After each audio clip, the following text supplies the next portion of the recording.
নমস্কার বন্ধুরা, আমি দীপালি রান্নাঘরে আপনাদেরকে স্বাগত জানাই। অন্যান্য দিনের মতো আজও এসেছি একটা রেসিপি করে আপনাদের সাথে শেয়ার করব। এবার দেখতে থাকুন আর আমার সাথে থাকুন। এখানে আমি 2 কাপ জল নিয়েছি। 2 কাপ জলটা গরম হয়ে গেছে। এখানে আমি দিয়ে দেবো 1 কাপ সুজি। আমি যে রেসিপিটা করব সেখানে এই সুজিটা আমার লাগবে। সুজিটা একটু গরম জলে ভিজিয়ে নেব। দেখুন, এখানে আমি কাঁঠালি কলা নিয়েছি। এই কদিন আগে আমার দেওর কিনে নিয়ে এসেছে। আনলে এই কটা 3-4টে খাওয়া হয়েছে। আর কলাগুলো দেখুন কীরকম কালো হয়ে গিয়ে কীরকম হয়ে গেছে। এই কলা দিয়ে আমি কলার বড়া করব। এবার কিভাবে করব আপনারা প্রথম থেকে শেষ পর্যন্ত দেখতে থাকুন। প্রথমে আমি কলাগুলো ছাড়িয়ে নেব।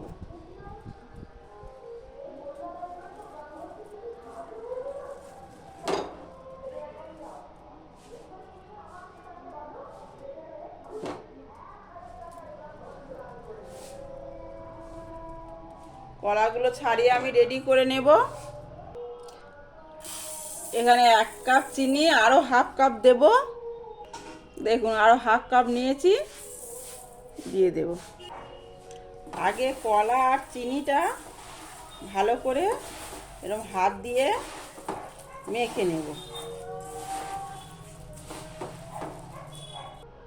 এখানে কলাটা আমার মাখা হয়ে গেছে। এবার যে সুজিগুলো ভিজিয়ে রেখেছিলাম, সুজিটা পুরো দিয়ে দেব।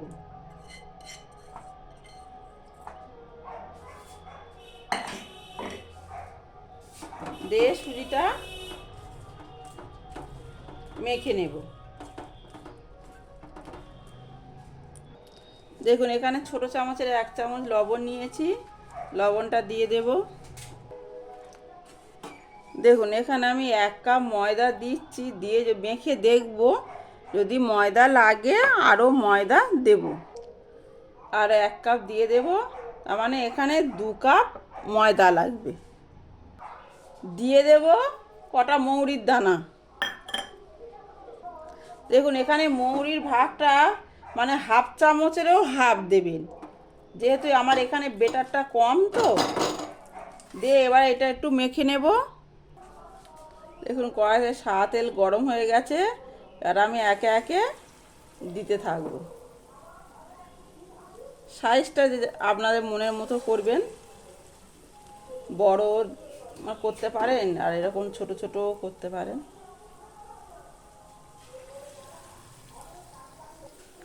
দেখুন, এই রকম লাল লাল করে ভেজে তুলে নেব।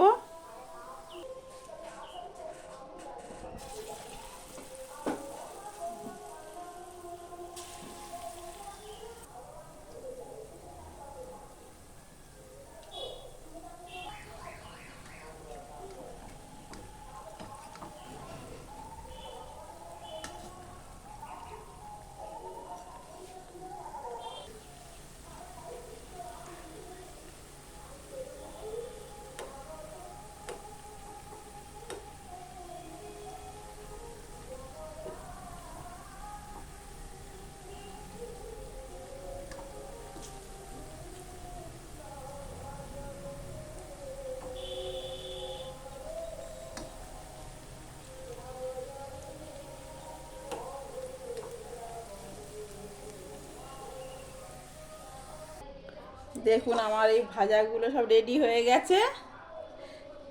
11টা কলা, 1.5 কাপ চিনি, 1 কাপ সুজি আর 2 কাপ ময়দায় কতগুলো হয়েছে দেখুন। এগুলো তো কলাগুলো খারাপ হয়ে গেলে তো আমরা তো ফেলেই দিই সচরাচর, কিন্তু দেখুন ফেলে দেওয়া কলাগুলো কত সুন্দর একটা হয়ে গেছে। এটা আপনারা 2-3 দিন ধরে খেতে পারবেন।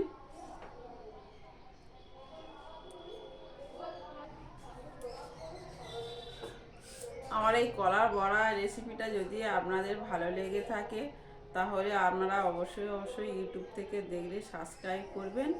আর আমার ফেসবুক পেজ ফলো করা অনুরোধ রইল। আপনারা সুস্থ থাকুন, ভালো থাকুন, এই বলে আমার ভিডিওটা এখানেই শেষ করছি। আবার অন্য দিন অন্য কিছু নিয়ে আবার আপনাদের সাথে শেয়ার করব।